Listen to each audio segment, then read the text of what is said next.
Montana's news leader, this is the MTN 530 News. This is alarming, the numbers that are increasing. Startling new numbers, sounding alarms about the mental health of Montana students. We'll break down what you need to know as a parent. Makes me very, very sad to know that kids would feel so depressed that they would, consider that. Plus a major facelift for Dallas Stadium, what the new and improved facility could look like. We kind of feel like Dallas is kind of a center of the community, and we want it to be nice, and we want to increase that game day experience. And what do you think of a 4-day school week? A growing number of districts are making the move. We'll tell you why. There's a lot of holes that need to be filled, and so we're trying to figure out these creative ways to fill those holes. Good evening, everyone. Thanks for joining us. I'm Russ Riesinger, coming to you from McKinley Elementary here in Billings. Tonight, we are taking a look at two important issues. One is the severe depression that many students say they're experiencing. The other, a teacher shortage that many schools across the state, particularly in rural areas, are facing. That has more schools going to 4-day school weeks in hopes of recruiting and retaining teachers. 175 schools in the state have transitioned to the non-traditional format. That's roughly 20% of all the public schools in Montana. Many of those schools are in rural districts, which account for more than 2/3 of Montana's teacher vacancies. Now Park City is looking to make the jump as well. We have a pretty high turnover rate. Dan Grabowska has been superintendent of Park City Schools for the past 8 years and says it's gotten tougher than ever to find teachers. We've had situations where people have come in, taken the job. We think they're going to be okay, and they're gone within a week of school starting. And so there's a lot of scramble trying to fill things in there, and it's not just us, it's everywhere in the state. Last summer, the number of applicants for several openings in the district could almost be counted on one hand. You can probably guess the main reason for that. Salary is a tough one for us because our tax base isn't very high, so it's hard to do that. So we looked at what other schools were doing, and the 4-day week was one of those key areas that other districts were looking at. Next school year, Park City will join 175 other schools across the state that have gone to 4-day school weeks. Zoe Holscher teaches high school math and likes the idea. I'm pretty excited for it. We'll see how it goes. I'm a little bit nervous, but overall I'm excited to have that extra day off to plan and kind of rejuvenate after a long week.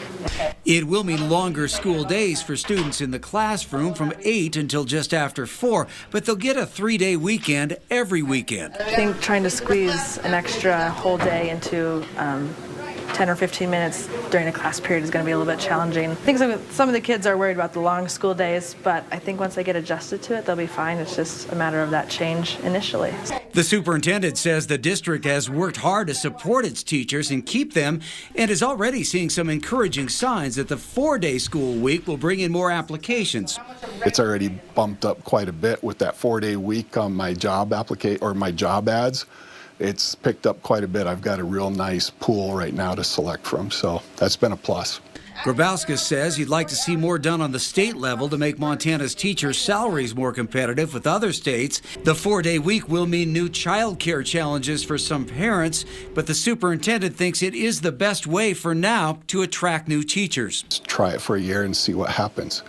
We need our teachers to stay, so let's see what happens. And schools aren't just trying to address a teacher shortage. 24 Montana districts are looking for superintendents right now, and 20 are searching for principals. Tonight, the Billings School Board hopes to come closer to a decision on a story we've been following all week here on Q2. We first met Emily Pennington, a student with special needs from West High, on Monday. The soon-to-be 19-year-old hopes to graduate with the rest of her classmates next year, but currently the district is denying that because of the district's age-out policy. However, after severe community backlash, the school board is convening for a special meeting tonight in hopes of gathering more information on the matter. Our David J. will be covering the meeting. He'll have the latest coming up tonight at 10. It's not just Emily. Students from across the state are calling out for help after 2 of the toughest school years ever. Our Casey Conlon joins us now, and you've got some staggering statistics. Yeah, Russ, this is the Montana Youth Risk Behavior Survey. It's a survey that's given to 7th through 12th graders every year, 98 questions, anonymous answers. It's basically meant to measure how safe kids feel across a variety of issues. And the 2021 data is telling us that there is a massive call for help. The numbers were really scary to me. I thought that they were higher than I anticipated. And Renee Schoening is no stranger to the survey. Prior to becoming the Montana School Counselors Association Executive Director last June, she was a K-8 counselor in Deer Lodge for 16 years. I think that early intervention is key, and that's where we can make the most impact. 2021 is the first in the survey's 30-year history to be conducted in a pandemic, and the numbers show just how traumatic of an event COVID has been. 41.4% of high school students reported feeling depressed almost every day for at least 2 straight weeks. That's an all-time high, especially for women, who self-reported at 52.6%. It's not surprising to me because of what we've been through the last 2 years. I think that kids need connection, and there's been so much less connection. From what I've experienced this year, I have 100% experienced an increase in, student mental health concerns. Jessica Buboltz is the MSCA board chair and a current counselor at Missoula Hellgate High School. Both she and Schoening are in Billings this week for the group's annual conference, which is focused on counselor burnout. Something that we talk about is making sure that we have skills to help ourselves. One of the heaviest issues Buboltz and her colleagues deal with are student suicidal thoughts. 21.7%, more than 1 in every 5 students, said they seriously considered suicide in the past 12 months. 18% actually made a plan, and over 10% attempted suicide 1 or more times. How does it affect you? It's hard. Working really with any person who is in a place where they're thinking about taking their lives, that's difficult. Suicide is definitely the hardest thing to have come across your desk. The other thing that's really hard is when a child discloses sexual abuse. We'll look at those sexual violence numbers as well as several others that stand out over the next couple of weeks as we continue to look at kids in crisis across our state. Russ, back to you. Thanks, Casey. Dela Stadium has long been used for high school sports here in Billings. It's seen some major makeovers in recent years with new lighting and new turf, but now they're looking to up the ante and build a completely new stadium. And many people are hoping it won't just be used by Billings schools, but also become a venue for concerts and other events. Our David J. dives into the plans. Plans are in the works for a new Dela Stadium and also some improvements for senior high school. The school district says its plan, which is in the early stages, will be better for both athletes and fans. Felt like 6,000 seats might be enough. But then again, the comment was, well, how many did you have for the senior Skyview Crosstown Championship football game? Well, there were probably 7,500 people here. And we didn't have seats enough for them. Mark Wall, School District 2 Director of Athletics and Activities, says that title game in 2003 partly led to proposing a capacity of 7,500 in the new Dalis. The hope is that the increased capacity could lead to hosting concerts and other events. And the school district has determined that Dalis needs to be replaced. I spend 85% of my time over here in the fall, just trying to keep it going for football games, and then we have a custodian that comes over and helps. But we're making it work. Whatever the case, we're going to do the best we can. A new stadium would be shifted slightly to the south toward Grand Avenue and west toward Senior High School. All the support amenities that make for a great visitor experience as they're watching a football game on a Friday night. And then from the players, West, Senior, and Skyview all having home locker rooms at this facility, so they've got their own space to call theirs because this is really their home. Dusty Eaton, CEO of A&E Architects and his firm, have drawn up the master plan that would potentially replace Dalis Stadium. Eaton says it maintains the tradition of Dalis while adding new home and away locker rooms, making the field better for soccer, as well as having a 10-lane track to host state track meets and potentially be a home track for MSUB and Rocky. It has a rich history. It has one that we want to make sure continues. The master plan has also been made with improvements for senior high school and includes a drive-through or walk-through along with a parking garage. An important balance between academics, athletics, and student safety. We're not looking for a Taj Mahal. We're just looking for, a nice stadium. In Billings, David J., MTN News.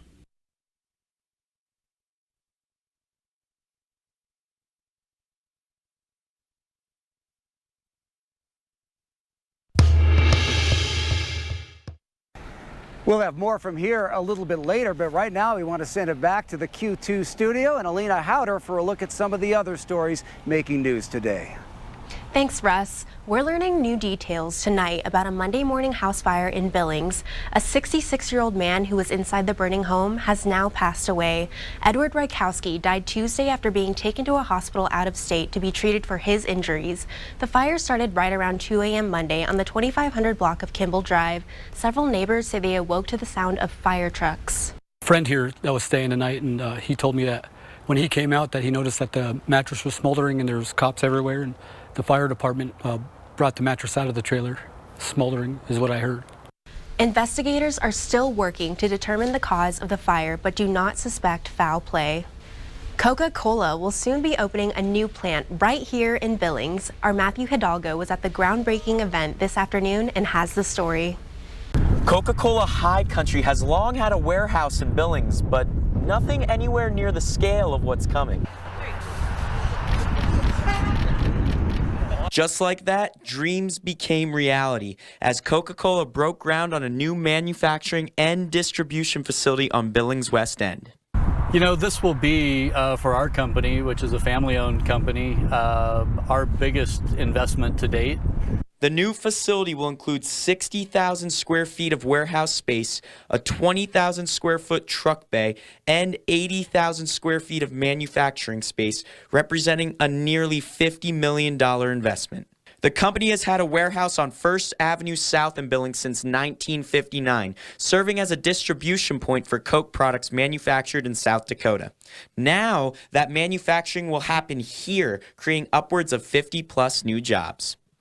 We've been looking for a place to put up a new facility and grow with this great growing market, and we'll be serving the whole state of Montana, really the region. Sweet-sounding news to the many who worked with the company to make it happen. An economic boost for Yellowstone County. They plan to be fully functioning by 2024. Matthew Hidalgo, MTN News.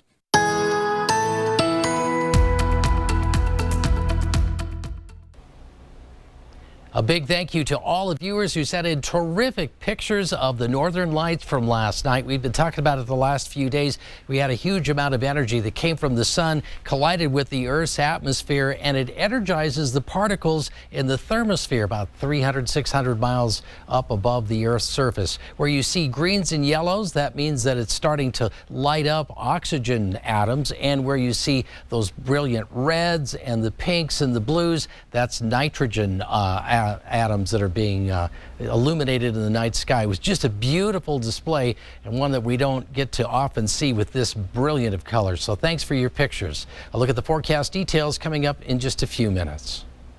Still to come on the MTN 530 News on Q2, a new technology is giving hope to those battling sleep apnea. Up next, we'll hear from a Huntley man who says it's changed his life.